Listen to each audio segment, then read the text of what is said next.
Get ready to listen, learn, and earn CE hours. This podcast features content from an accredited CE activity provided by Calibri Healthcare. Visit elitelearning.com/podcasts for accreditation and disclosure statements and instructions on how you may be able to earn CE credits.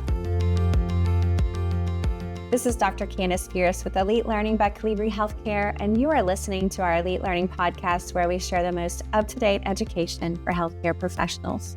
Thank you for joining us for this podcast series topic about how we as nurses can use our voice in policy and advocacy at all levels of government. I'm really excited today to have Lieutenant Governor Sarah Rodriguez joining us for this topic. Sarah is currently the 46th Lieutenant Governor of Wisconsin, elected in 2022. But before that, you served in the Wisconsin State Assembly representing the 13th Assembly District, right? Correct. Yes. Yeah. So I can only imagine that you've been really busy, and I just want to thank you for taking time to share the knowledge that you've gained on your journey, where you are using your expertise and have been and voice to impact so many people. And I want to focus on your path and what you've learned that will help another nurse who maybe sees themselves going on this journey. And then we're going to focus on kind of the background in your story of how you actually got into where you are. So I want to start with the why. Why did you decide to become involved in policy and advocacy in such a visible role? Yeah, first of all, thank you so much for having me. I think it's fantastic that you're talking about policy and healthcare, and specifically how nurses can be involved within policy, because it is really, really important. Absolutely. So many people ask me, why did you start, or did you ever think you were going to be in politics? And the answer to that is no. I never thought that I was going to be in the policy arena. I never thought I was going to run for office. I have been in healthcare for all of my career. I've been a nurse for over 25 years, been working within different roles within healthcare, mostly public health nursing. And, I decided to run for assembly first because it was right during COVID. And I was sitting at home and I was so frustrated. I was angry about the misinformation and the disinformation that was coming out of our legislature. And I wanted to be able to use my nursing voice, my public health background, to make a difference in Wisconsin. And so I ended up calling actually my local party, who I had been in contact with before, and said, hey, I want to help. How can I help? What can I do that might be different than I've been doing in the past? And they actually let me know that this particular seat in the assembly may be one that we could flip. And the current seat was a Republican seat. I'm a Democrat. And so it was possible to be able to flip that seat, and really encourage me to think about it. And it took me a while. It took me a while to say, yes, I'm the right person to be able to do this. Yes, this is a way that I want to use my voice, and decided to run for assembly. And we won that seat. We did flip that seat with just a little over 1% of the vote. And so that was really exciting to be able to do that. Yeah. And so I ended up serving within the assembly for 2 years, was on the health committee there, other types of committees that I was able to use my nursing background and my nursing voice. And we had a redistricting within the state of Wisconsin, and my district really changed. And it was a very different district than I had run in the past. And I thought, well, maybe I'm done. Maybe this is it. Just these 2 years. And then our lieutenant governor at the time decided to run for Senate, and his seat became open. And it was something that, again, I had to think about and say, hey, is this the way that I want to use my voice? Is this the microphone that I want for health policy? Had some conversations with friends, had some conversations with my husband and my family, and decided to run for lieutenant governor. And I'm very, very glad that I did. I am so honored to be in this spot and to be a nurse in this spot as well. You may or may not know, but I am the second nurse ever to be lieutenant governor across the country. And that's super exciting. Yeah, that's it's really very exciting. Yes. Yeah. The other one's in Delaware. She's okay. Yeah. hmm Yeah. So the other one's in Delaware, and she's now running for governor. And so when she wins, I will say when she wins, she will be the Speaking first nurse it. governor. Yes, she will be That's the first nurse awesome. governor. And I think it's really an exciting way that we can use our background, our knowledge on really interesting and exciting policy initiatives. Absolutely. So what prepared you, you think, the most for this role when you went in? Well, for any of the roles for your when you went into the 13th Assembly District, but also as Lieutenant Governor, what do you feel really prepared you for that? So, what I have found the most interesting walking into this role is how much my nursing background has prepared me. Number one, we know what happens on the ground within healthcare Hmm. systems. We know how Hmm. important it is for people to have access to affordable healthcare. I had been an executive within healthcare systems, so I also understood kind of how the sausage is made on a broader Right. level and what Right. reimbursement looks like, all of these different types of things. And so that really prepared me to look at legislation in a different way because Right. sometimes there are policies that look really good on paper, but there are unintended consequences of those policies that we would need to make sure that we are fixing as we move forward. The other thing that I think prepares nurses really well to be in policy is that we are used to having difficult conversations. We are used to advocating for our patients. And these are high stakes conversations that we have needed to have within hospital systems at the Right. bedside with individuals who may not agree with us. And we can do it appropriately, professionally, and respectfully. And so that's the same skill set that you need within the policy arena. You need to be able to talk to people who may or may not agree with you and see if you can Hmm. find some common ground to advocate for policies, to advocate for the people who you represent. Yes, that's really good. And we do. We have conversations like this all the time at work, Yeah. at the bedside, at the clinic, and you don't Yep. realize just how much of a skill that is that we have. So I love that you highlighted that. That's really good. Yeah. In your various roles professionally, because I saw where your focus has been on public health and population health management within your professionally before you moved into these roles. So in both healthcare and politics, what key experiences have shaped your perspective on healthcare advocacy? So when I started working within public health, this is pre-Affordable Care Act. So Hmm. this Hmm. was, prior to that being passed into legislation. And so when I was working, and I'll tell you one story, when I was working within a public health clinic, this was during a recession, pre-ACA, and this woman had lost her job. Hmm. And she was offered COBRA, but she was an administrative assistant. And that amount for COBRA insurance coverage would have been Uh, more than she was really making. And it was absolutely unaffordable. And so she had to stop taking her heart medications. She had to yeah. stop taking her blood pressure medications. And she came to us basically having a heart attack. And we had to give her by ambulance to the hospital system where she ended That's up having some heartbreaking. procedures. It's It was so heartbreaking. heartbreaking. And she was 62 years old. So she was just shy of Medicare. And Yeah, this is a woman who worked every day of her life. She did what we tell everybody to do. She made the compact with society. She was taking care of herself, and through no fault of her own, she was ended up being let go from this particular job without having access to healthcare at 65 for Medicare. yeah. So ended up having a procedure, had to declare bankruptcy to be able to, even pay for anything relative to her healthcare. And so I've seen what it looks like Hmm. pre-Affordable Care Act. And I know that I don't want to go back there. I don't want to have those conversations with patients again where they don't Hmm. have any options. And you may or may not know in Wisconsin, we are now only one of 10 states that has not expanded Medicaid or Badger Care within the state of Wisconsin.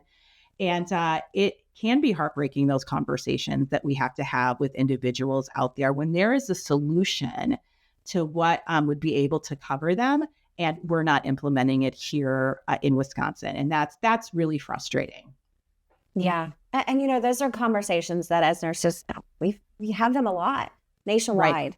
and we see them a lot, and it breaks our heart. There's nothing that we can do individually to help them. Not individually. Yes. Right. You are there individually. Individually. Yes. And so I say this to nurses all the time. Like in my office, in my statewide office, the joke in my office, if a nurse calls, I'll take it, right? Because it's really important to me to have impact within this office, within nursing overall. However, it is really challenging for me to meet with individuals. It's just too hard in a statewide office. But guess what who I can meet with? The Nurses Association, the Heart Association, the Lung Association. They are all working on policy. They are all trying to make sure that we have accessible healthcare within the state of Wisconsin. And so those are types of organizations that nurses can get involved with so that they can have their collective voice to be able to talk to their elected officials. Right. And so I want to move a little bit towards our profession as a whole. So I'm going to give you some statistics, and then I have a question for you at the end of the statistics, and I bet you're going to know what that is as I start to tell you. So I did a really quick search right before we met to record this, just because I was curious how many nurses have held a position in a state or federal level now. And I found some interesting statistics. So I'm going to share what those are. So I'm going to start at the federal level. Currently, and this is as of January of 2023, we had 3 nurses at the federal level. And I saw Congresswoman Lauren Underwood, Congresswoman Cori Bush, and Congresswoman Jen Higgins. I think that's how you say her name. But in 2015, we actually had 6 nurses who were serving in Congress. And then at the state level, and again, January 2023 statistics, we had about 68 nurse legislators. But in 2013, we had 97 nurse legislators. So obviously at the federal level, we've had like a 50% drop. And at the state level, we've had a 30% decrease. So why do you think we have such a decrease? And what factors do you think really have played a role in this decrease as far as nurses being visible in advocacy at such a high level? So it is not easy to be involved in politics right now. And the divisiveness that we see within the political sphere, I can imagine it's challenging for clinicians like ourselves to be willing to put ourselves within that fray. I think it's worth it because nurses are one of the most trusted profession. Every time they survey it, we are the most trusted profession. How many years has that been now? Excessive. I don't even know. Double digits at this point.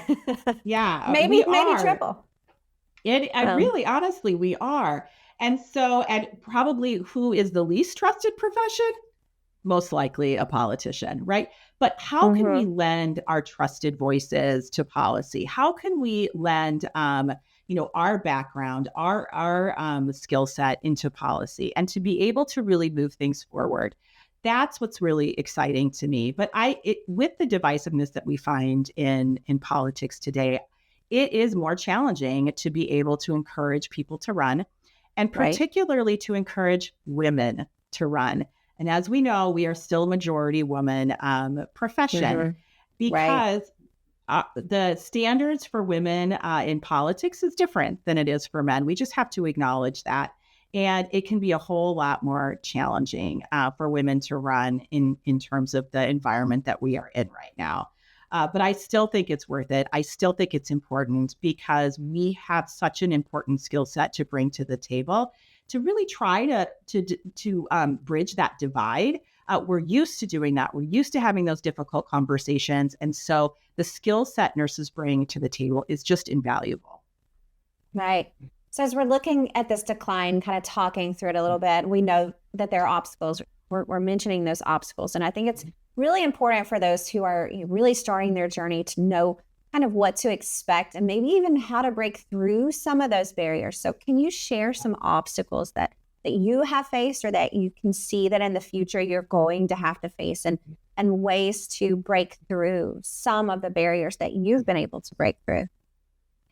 So I would say when I ran for assembly, it was a huge challenge because I was flipping a district and received threats when I ran for office. And that was an enormous obstacle for me to really sit back and think about, okay, I am doing this for what I consider to be the right reasons, but it comes with all sorts of other issues that can affect myself, my family, my kids. I have 2 kids at home. But for me, I didn't want to live in an environment where I didn't do something out of fear. And so it was really important to me to not give in to that and to realize that 90% of people, 99% of people are really, really good.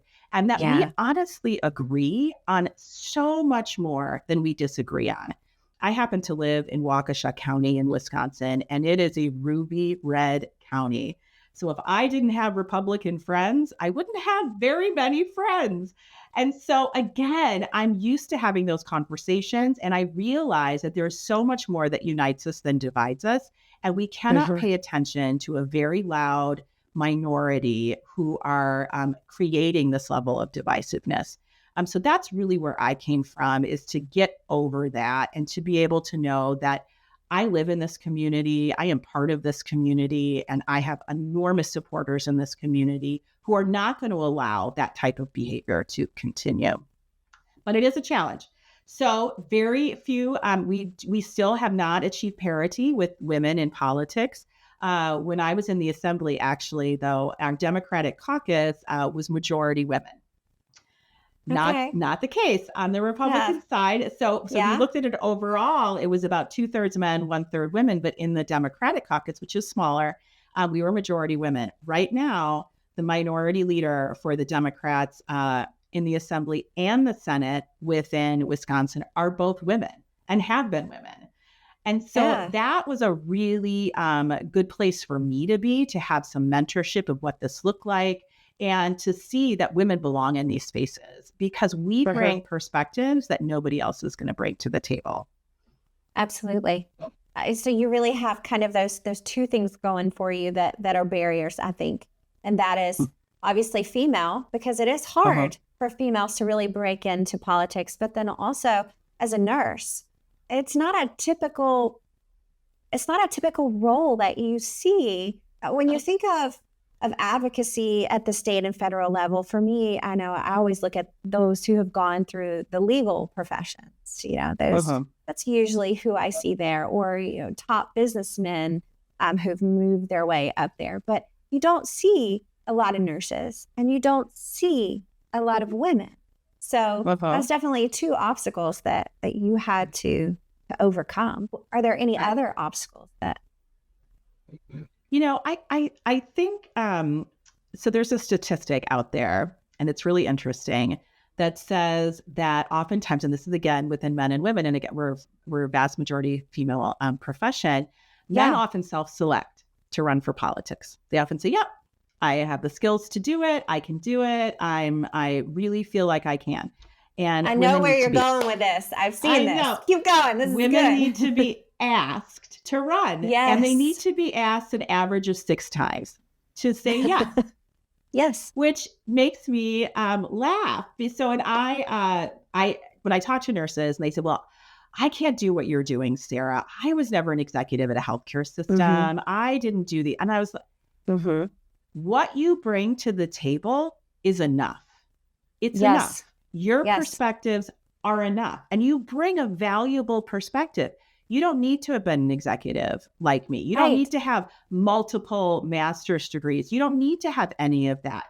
What you bring to the table is such an invaluable perspective that it needs to be talked about, because other folks are not going to be able to have that same perspective as a nurse, as a woman, juggling childcare, juggling these other things. Those are the kind of things that you want to make sure you're talking about.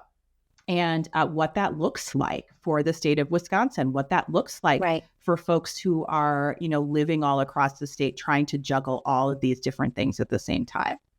I want to throw another study that's out there into this, because I think it's really important too.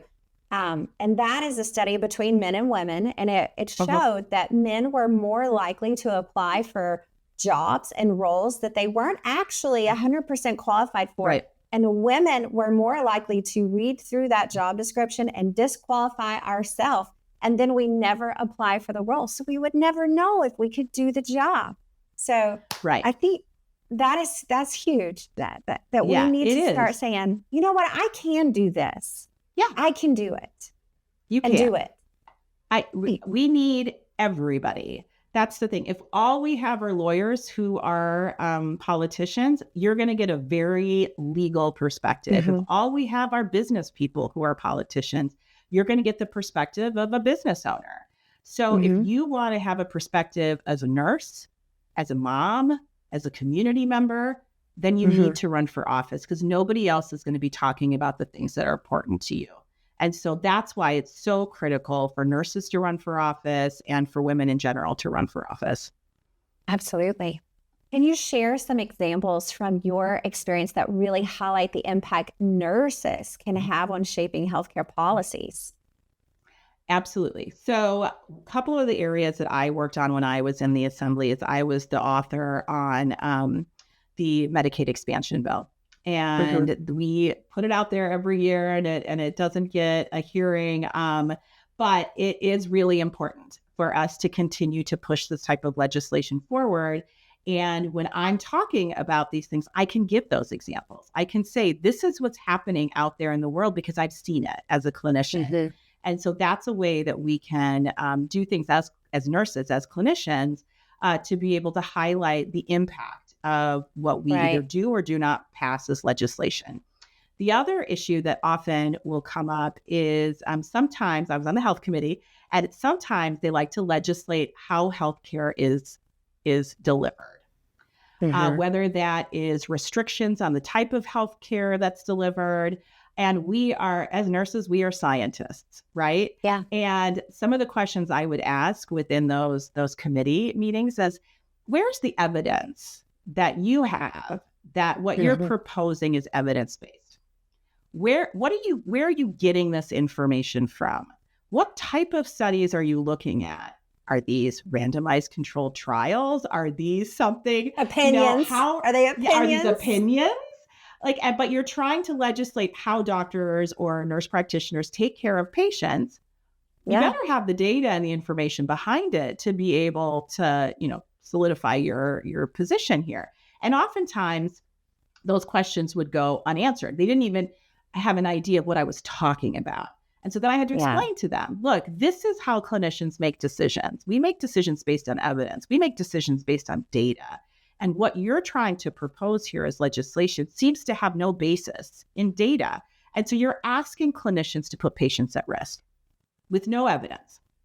And so that's the kind of conversations that I would have with people who are testifying, trying to change medical protocols without any sort of evidence. And the other things that often would happen is people really don't understand basic biology, which is sad to me in general. But that's, again, something that nurses can bring to the table. Like, this is not how the body works. And what you are proposing just doesn't make any sense in terms of clinically, biologically, these types of things. And so you can bring those opinions to the table, not opinions, those perspectives to the table, and really try to push facts, data. Where to find the facts and data. What is an appropriate resource to be able to find this information? We know that as clinicians, we know that as nurses, we know that as scientists. And so that's the kind of thing that I was able to do on the health committee, is to bring some of those things forward. I would just come with things. Well, this is from JAMA. This is from New England Journal of Medicine. Here's another, article that is saying quite different than what you've got there. How do we square this here? How do we make sense of these two different pieces of information? Yours is an opinion article. Mine comes from a scientific journal. What levels of evidence do you think should carry more weight when we're having this conversation? Absolutely. That's so good. So what do you consider is the most impactful aspect of nurses in advocating for positive change? Most impactful? The most impactful thing we bring to the table is, yes, we're scientists. Yes, we have data, but we are also, we are so involved with our patients. And we have those stories, because at the end of the day, politicians are people. You're going to make me cry. I know. The stories, when you talk about the stories, we all have stories. We do. And politicians are people. They're people, right? And they are able to be swayed as well with those stories. And so, yes, have your data, have your information, make sure you're coming with the right pieces. But at the end of the day, if you want to be able to convince somebody who may not be really necessarily thinking that they want to agree with you, providing them stories of the impact of their policies is just so important. And we have faces. Those in faces, you're making people, it real, humans, personal. Yes, that's what we can do. That is the hugest impact that nurses have. And there's a lot of us. That's the other thing. We are the largest healthcare provider workforce. There is a lot of us. And so if we band together, if we really do our best to advocate for our patients, for our communities, we have enormous power to make change. But we have to band together to be able to do that. Absolutely. Oh, so good. I think this is a perfect place to end episode 1. We are at the end of our time for episode 1. Please join me and Lieutenant Governor Rodriguez as we continue this discussion in episode 2. This podcast featured content from an accredited CE activity provided by Calibri Healthcare. Visit elitelearning.com/podcasts for accreditation and disclosure statements and instructions on how you may be able to earn CE credits. Take your learning to the next level by subscribing to more podcasts on compelling healthcare topics.